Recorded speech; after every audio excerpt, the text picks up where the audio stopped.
আসসালামু আলাইকুম। মাসুদ ম্যাথ কেয়ারে তোমাদের সবাইকে স্বাগতম। আমরা আলোচনা করতেছিলাম, আমাদের অধ্যায়ভিত্তিক আলোচনা চলতেছিল। আমাদের অধ্যায়ভিত্তিক আলোচনার মধ্যে আমরা সরলরেখা আলোচনা করতেছিলাম। সরলরেখার মধ্যে আমরা আলোচনা করতেছিলাম প্রশ্নমালা 3-এর সি। প্রশ্নমালা 3-এর সির মধ্যে আমরা অলরেডি দুইটা লেকচার আমি অলরেডি আপলোড করেছি। তোমরা যারা নতুন আছো আমার চ্যানেলটি সাবস্ক্রাইব করার অনুরোধ রইল। আমি মাসুদ রানা, পড়াই না শেখাই, জ্ঞানের আলো ছড়াই। তো আসো আমরা অধ্যায়ভিত্তিক আলোচনার মধ্যে যে অধ্যায়গুলো আমি কথা বলছি, যে প্রশ্নমালা 3-এর সি অলরেডি দুইটা লেকচার আপলোড আছে, সেখানে ধারাবাহিকভাবে আমাদের আজকে লেকচার 3, আজকে আশা করি আমরা অধ্যায় 3-এর সি এটা শেষ করব। তো 3-এর সির মধ্যে আজকে যেটা আলোচনা করব সেটা হচ্ছে কেতাবউদ্দিন স্যারের বইয়ের প্রশ্নমালা 3-এর সি অঙ্ক নাম্বার 2-এর এ।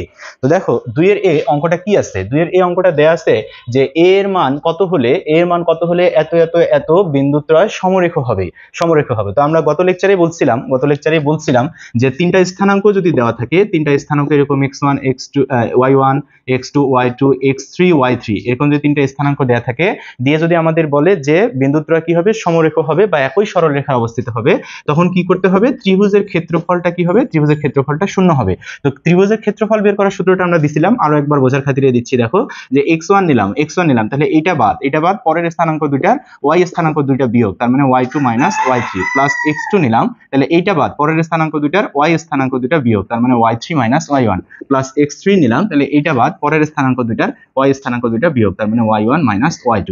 আর যদি আমাদের বলে যে সমরেখ হবে অথবা একই সরলরেখায় অবস্থিত হবে, তখন কি হবে, এই ত্রিভুজের ক্ষেত্রফল এই সূত্রটা দিয়ে বের করে এইটা ইকুয়াল 0 লিখে ক্যালকুলেশন করলেই হবে। আমাদের এখানে যে কোনো একটা কনস্ট্যান্টের মান, যেমন এখানে বলছে a এর মান কত হলে, কোনো অঙ্কে বলতে পারে আলফার মান কত হলে, m এর মান কত হলে, k এর মান কত হলে এত এত বিন্দুগুলো সমরেখ হবে। তখন আমরা কি করব, ত্রিভুজের ক্ষেত্রফলের এই সূত্রটা দিব, দিয়ে ইকুয়াল 0 লিখে ক্যালকুলেশন করলেই আমাদের অ্যান্সার হবে। তো আসো আমরা এই অঙ্কটা করি।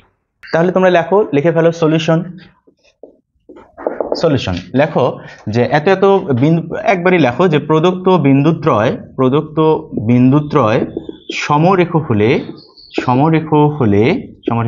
আমরা একবার ত্রিভুজের ক্ষেত্রফলটা লিখবো, সূত্রটা দেব হাফ। তাহলে আমরা কি নিলাম, এ নিলাম, তাহলে এ নিলে এইটা বাদ পরের স্থানাঙ্ক দুইটার y স্থানাঙ্ক দুইটা বিয়োগ, তার মানে 2a, এটার সাথে এটা বিয়োগ, তাহলে -6 প্লাস 2a। তারপরে আমরা কি নিলাম, প্লাস আমরা কি নিলাম 1 - a নিলাম, 1 - a আছে না, 1 + a আছে রে, 1 - a আছে।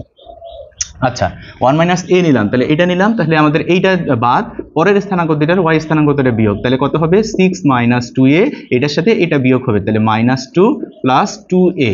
তারপরে হবে প্লাস তারপরে কি নিব আমরা, এইটা নিব, x3টা নিব। তাহলে x3 যদি নেই, একটু নিচে লিখতেছি, আমার জায়গা কম, তাহলে -4 - a নিলাম, তাহলে এটা নিলে কি হবে, পরের স্থানাঙ্ক দুইটার y স্থানাঙ্ক দুইটা বিয়োগ, তাহলে 2 - 2a - 2a।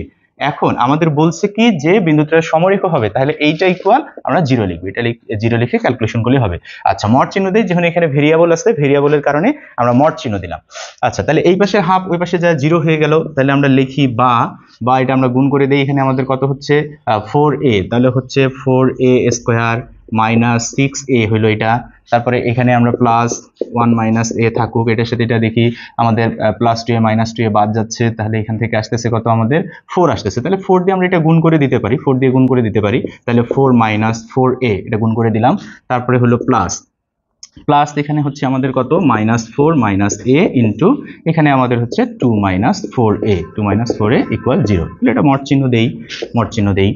আচ্ছা তারপরে বা যদি আমরা এটা গুণ করে দিই, তাহলে এখানে হচ্ছে কত, 4a স্কয়ার, তারপর হচ্ছে কত -10a + 4, তারপর এটা গুণ করে দেই, -4 দিয়ে যদি এটা গুণ করি, তাহলে -8 প্লাস 4 + 16a, তারপর হচ্ছে -2a + 4a স্কয়ার।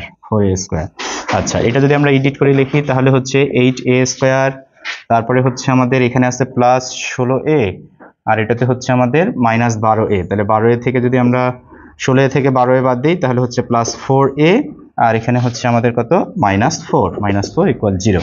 তাহলে বা আমরা এটা লিখতে পারি 4 যদি আমরা কমন নিই, তাহলে 2a square plus a - 1 equal 0। এখন এটা যদি আমরা উৎপাদক করি, তাহলে আমাদের অ্যান্সার হয়ে যাবে। যদি এখন এটা উৎপাদক করি, তাহলে কি দাঁড়ায়, তাহলে আমরা লিখতে পারি বা 2a square plus 2a - a - 1 equal 0। তারপরে আমরা 2a কমন নিলাম, তাহলে a + 1, এখানে -1 কমন নিলাম, তাহলে a + 1 ইকুয়াল 0। তাহলে আমরা লিখতে পারি a + 1 2a - 1 ইকুয়াল 0, বা লিখতে পারি a + 1 ইকুয়াল 0 অথবা 2a - 1 ইকুয়াল 0। তাহলে এখানে a ইকুয়াল -1 অথবা অথবা এখান থেকে a ইকুয়াল হাফ বের হবে। তাহলে অ্যান্সার হবে a ইকুয়াল -1 অথবা হাফ। এই হয়ে গেল আমাদের অ্যান্সার। আচ্ছা, আমরা 2 এর সি নাম্বার অঙ্কটা করতে চাই। 2 এর সি নাম্বার অঙ্কটা দেওয়া আছে এরকম তিনটা বিন্দু দেয়া আছে। এরকম তিনটা বিন্দু দিয়ে বলছে যে এত এত এত বিন্দুগুলো যদি সমরেখ হয় তাহলে এর মান কত হবে, এর মান কত হবে এরকমটা বলছে। না সরি, বলছে যে এত এত বিন্দুগুলো ত্রিভুজের ক্ষেত্রফল নির্ণয় করে। এই ত্রিভুজটা এই তিনটা বিন্দু দ্বারা যে ত্রিভুজ গঠিত হয়েছে তার ক্ষেত্রফল নির্ণয় করতে হবে, এবং বলছে যে এর মান কত হলে বিন্দুগুলো সমরেখ হবে। তাহলে আসো এই তিনটা বিন্দু দ্বারা গঠিত ত্রিভুজের ক্ষেত্রফল বের করবো। তাহলে লেখো প্রদত্ত বিন্দুত্রয় দ্বারা গঠিত ত্রিভুজের ক্ষেত্রফল, গঠিত ত্রিভুজের ক্ষেত্রফল, আমাদের ক্ষেত্রফল বের করতে বলছে। তাহলে ক্ষেত্রফল ইকুয়াল ওই পাশে লিখবো, আমার জায়গা নেই এই জন্য এই পাশে লিখতেছি হাফ।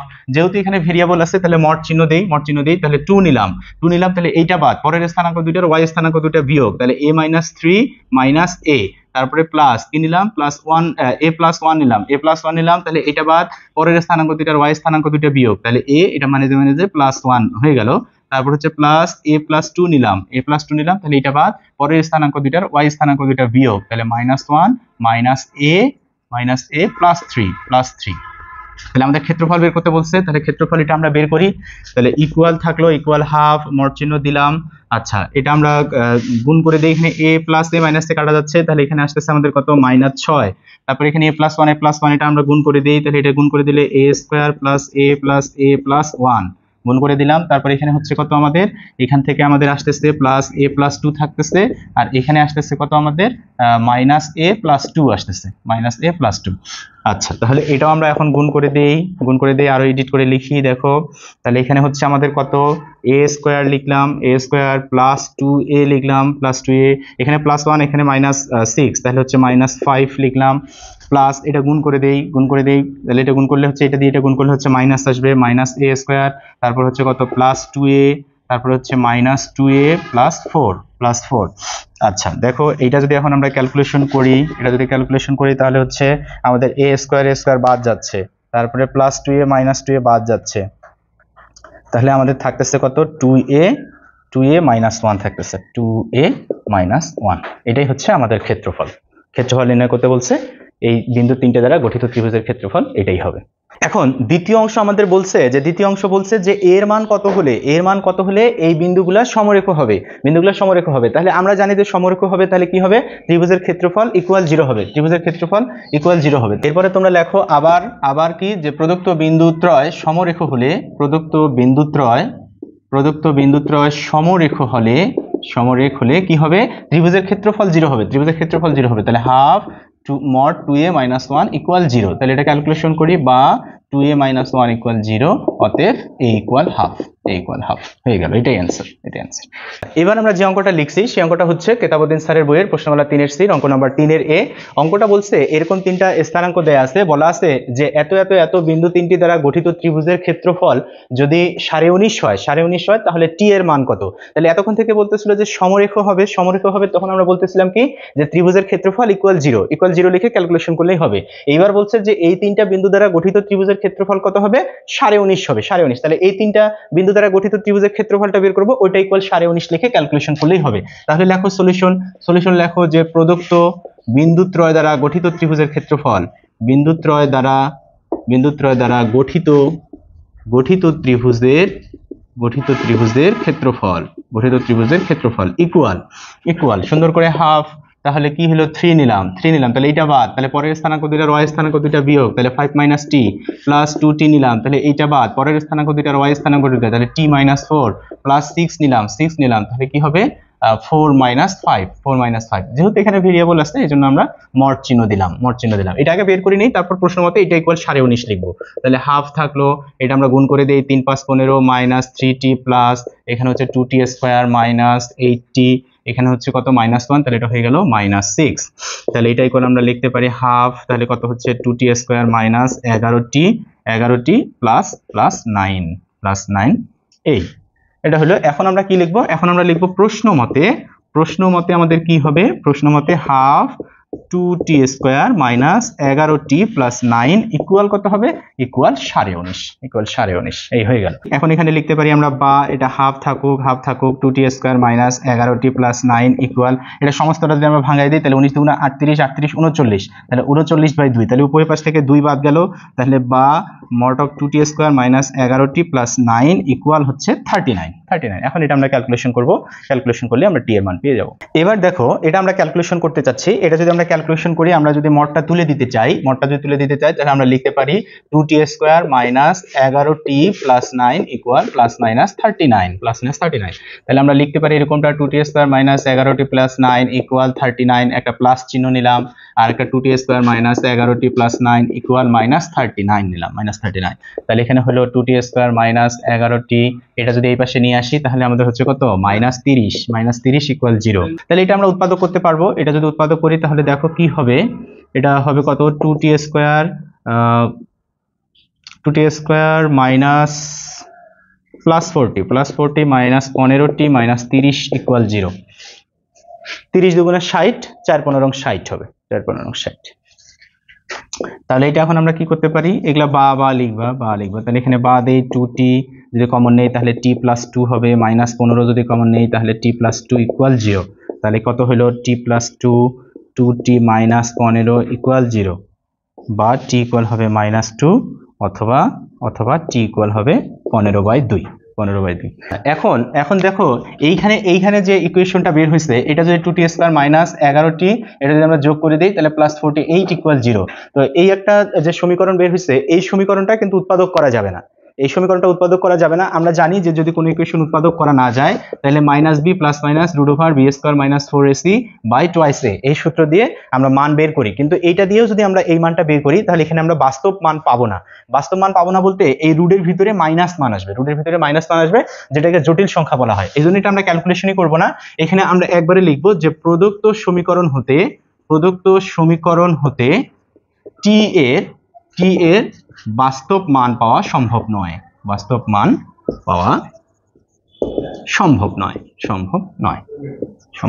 তাহলে অতএব কত লিখবো? t ইকুয়াল হচ্ছে আমাদের -2 অথবা হচ্ছে t ইকুয়াল 15/2। এটাই আমাদের অ্যান্সার, এবারে দেখো আমরা 3-এর বি নাম্বার অঙ্কটা করব। 3-এর বি আমাদেরকে বলছে যে এরকম তিনটা বিন্দু দেয়া আছে, বলছে এ এত, বি এত, সি এত, এই তিনটা বিন্দু দ্বারা গঠিত ত্রিভুজের ক্ষেত্রফল কত হবে? 9 বর্গ একক হবে। তাহলে আমাদেরকে বলছে যে প্রমাণ করো যে x - 5y = 0 অথবা x - 5y + 36 = 0। এখানে যদি একটা ভেরিয়েবল থাকতো, যে কথাটা বলতেছিলাম, এখানে যদি একটা ভেরিয়েবল থাকতো তাহলে কিন্তু আমাদের সেটা ভেরিয়েবলের মানও চাইতে পারতো। যেমন আমাদের 3-এর এ নাম্বারে একটা ভেরিয়েবল ছিল, বলা ছিল t, এইজন্য কিন্তু t এর মান চাইছে। এখানে কি আছে? দুইটা ভেরিয়েবল আছে, এইজন্য দুইটা ভেরিয়েবল দিয়ে তো মান বের করা সম্ভব না, এইজন্য ওরা ইকুয়েশন দিছে। তো আসো সলিউশন লেখো। প্রদত্ত যে কথাটা আমরা লিখতেছিলাম যে প্রদত্ত বিন্দুত্রয় দ্বারা গঠিত ত্রিভুজের ক্ষেত্রফল, প্রদত্ত বিন্দুত্রয় দ্বারা গঠিত ত্রিভুজের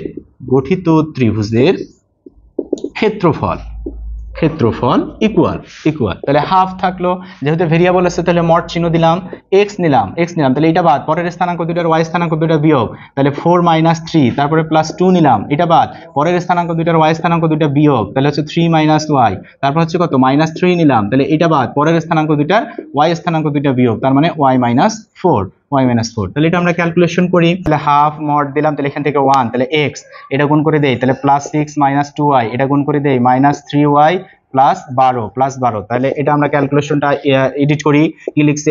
x, এটা তাহলে হচ্ছে -2y -3y হচ্ছে -5y, আর এটা হচ্ছে 12 আর 6 হচ্ছে 18। এই আমরা বের করলাম। এখন আমরা কি লিখবো? আগের মতোই লিখবো যে প্রশ্ন মতে এটা তো আমাদের ত্রিভুজের ক্ষেত্রফল বের হয়েছে, আর ক্ষেত্রফল আমাদের দেওয়াই আছে 9 বর্গ একক। তাহলে প্রশ্ন মতে আমরা লিখবো half mod x - 5y + 18 equal কত আছে? ইকুয়াল আছে 9। তাহলে আমরা লিখতে পারি, বা এই হাফটা ওই পাশে যদি দিয়ে দেই তাহলে x - 5y + 18 ইকুয়াল হচ্ছে 18। এখন আমরা যদি মডটা উঠাই দেই তাহলে x - 5y + 18 ইকুয়াল কত হবে? +-18 হবে, +-18। এখন এটাকে যদি আমরা একটা ধনাত্মক চিহ্ন নেই, একটা যদি ঋণাত্মক চিহ্ন নেই, তাহলে দেখো কি হয়? ধনাত্মক ঋণাত্মক নেই, তাহলে x - 5y + 18 ইকুয়াল 18। এটা একটা হবে প্লাস চিহ্ন নিলাম, আরেকটা হচ্ছে কত x minus 5y plus 18 equal -18 নিলাম। তাহলে এই দুটো ক্যালকুলেশন করি, তাহলে x মাইনাস 5y ইকুয়াল 0 পাবো এখান থেকে, 18 বিয়োগ 18 0 হয়ে গেল। আর এটা যদি এই পাশে নিয়ে আসি আমরা x মাইনাস 5y, এই পাশে -18, এই পাশে আসলে হচ্ছে +18, তাহলে 18 18 হচ্ছে 36। এইটাই আমাদেরকে প্রমাণ করতে বলছে, এই দুইটাই প্রমাণ করতে বলছে। তাহলে আমরা লিখবো যে প্রমাণিত, বা যদি দেখাইতে বলে তাহলে দেখানো হলো। এবার তাহলে আমরা একটা অঙ্ক ট্রাই করি, সেটা হচ্ছে কেতাবউদ্দিন স্যারের বইয়ের উদাহরণ নাম্বার 3। উদাহরণ নাম্বার 3-এ আসো। দেখো এটা আমরা একটু প্র্যাকটিস করি। দেওয়া আছে তিনটা বিন্দু দেওয়া আছে এরকম যে a হচ্ছে xy, b হচ্ছে 1 2, c হচ্ছে 2 1। এই তিনটা বিন্দু দ্বারা গঠিত ত্রিভুজের ক্ষেত্রফল হবে 6 বর্গ একক। তাহলে আমাদেরকে বলছে যে প্রমাণ করো যে x প্লাস y ইকুয়াল হবে 15 আর x plus y plus 9 equal 0। তাহলে এটা তোমরা আগের অঙ্কটার মতোই চেষ্টা করো, দেখি পারো কিনা। দেখো আমার সাথে তোমরা মিলাই নাও, দেখো প্রদত্ত বিন্দুত্রয় দ্বারা গঠিত ত্রিভুজের ক্ষেত্রফল, এই কথাটা লিখবো ইকুয়াল হাফ নিলাম, যেহেতু ভেরিয়েবল আছে সেহেতু মড চিহ্ন দিলাম, তাহলে x নিলাম, এইটা বাদ, তাহলে পরের স্থানাঙ্ক দুইটার y স্থানাঙ্ক দুইটা বিয়োগ, তাহলে 2 - 1, তারপরে +1 নিলাম, তাহলে এটা বাদ, পরের স্থানাঙ্ক দুইটার y স্থানাঙ্ক দুইটা বিয়োগ, তাহলে 1 - y, +2 নিলাম, তাহলে এটা বাদ, পরের স্থানাঙ্ক দুইটার y স্থানাঙ্ক দুইটা বিয়োগ, তার মানে y - 2। যেহেতু ভেরিয়েবল আছে এই জন্য আমরা মড চিহ্ন দিলাম। তাহলে হাফ থাকলো, এটা গুণ করে দেই, তাহলে 2 - 1 এখানে হচ্ছে 1, তাহলে এটা হচ্ছে x, তাহলে এটা গুণ করে দেই 1 - y, তারপর হচ্ছে কত +2y -4, তারপর এটা আমরা যদি আরেকটু এডিট করি তাহলে x, এখান থেকে আসতেছে আমাদের +y, আর এটার সাথে এটা যদি করি তাহলে হচ্ছে আমাদের -3। এখন তাহলে আমরা লিখবো প্রশ্ন মতে হচ্ছে হাফ কত x প্লাস y -3 ইকুয়াল আমাদের কত দেয়া আছে, বলা আছে ক্ষেত্রফল হবে 6। তাহলে লিখলাম, তাহলে আমাদের হলো কত x প্লাস y -3 ইকুয়াল হচ্ছে কত 12। তাহলে বা x প্লাস y -3 ইকুয়াল হচ্ছে +-12। এখন আমরা যদি একবার প্লাস চিহ্ন নেই তাহলে x প্লাস y -3 ইকুয়াল 12, আরেকবার যদি মাইনাস চিহ্ন নেই তাহলে x প্লাস y -3 ইকুয়াল -12। তাহলে এটা ওই পাশে গিয়ে 15 হয়ে যাবে, তাহলে x প্লাস y ইকুয়াল 15। আর এটা যদি আমরা এই পাশে নিয়ে আসি তাহলে x প্লাস y এটা এই পাশে নিয়ে আসলে তাহলে হচ্ছে +12 -3, তাহলে +9 ইকুয়াল 0। এটাই আমাদের প্রমাণ ছিল, এটাই হচ্ছে প্রমাণ।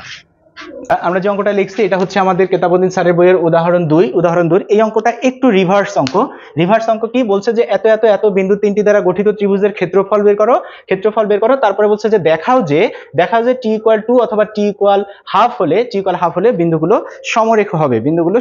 এখানে -হাফ আছে, t = -হাফ হলে বিন্দুগুলো সমরেখ হবে।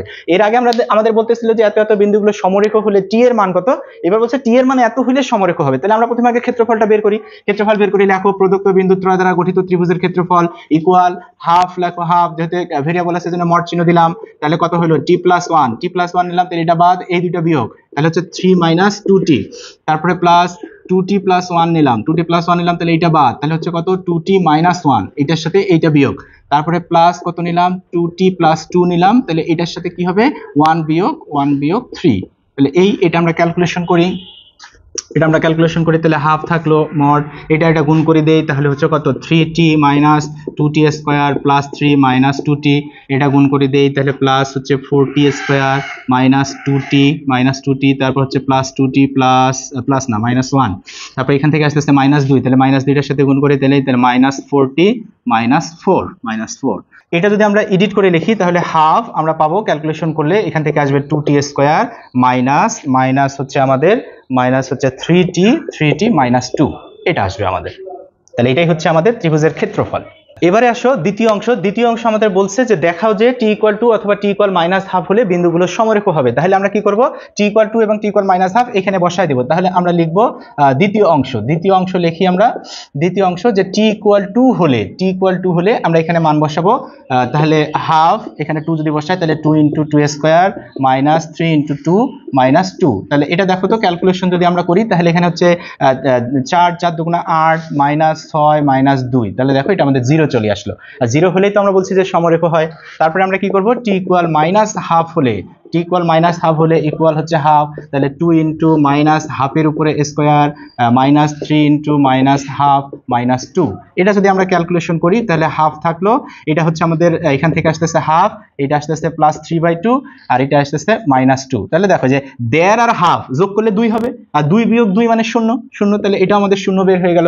আর আমরা তো বলছি যে ত্রিভুজের এই ক্ষেত্রফলটা যদি 0 হয়, তাহলেই কি হয়, সমরেখ হয় বা একই সরলরেখা কোথায় অবস্থিত হয়। তাহলে এর আগে অঙ্কগুলোতে আমাদের চাপ ছিল যে সমরেখ হলে টি এর মান কত, এ এর মান কত, এক্স এর মান কত। এবার আমাদের বলছে যে টি এর মান এত হইলে সমরেখ হবে, মানে রিভার্স অঙ্ক। এরকম অঙ্কগুলো কিন্তু আমাদের ইম্পর্টেন্ট, আমাদেরকে করতে হবে। তো আজ এ পর্যন্তই, সবাই ভালো থাকবেন, আল্লাহ হাফেজ।